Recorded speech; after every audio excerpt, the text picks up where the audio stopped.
Good afternoon, and welcome to Phoenix Express on this beautiful mid-September afternoon. As we promised you at the beginning of the season that we are going to make a homemade adobo.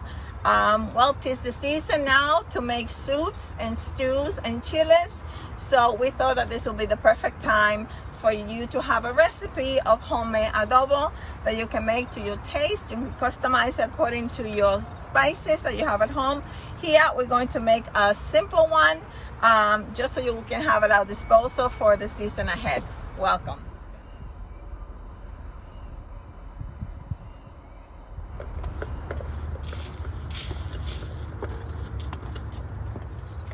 So here you have the basic recipe for the adobo. It's all set to go.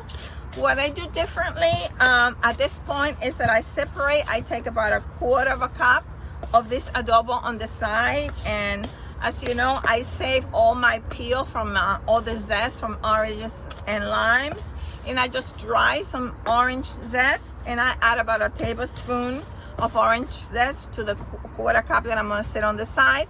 And that adobo are utilized for hearty proteins, for meats, for chicken, turkey, and or fish.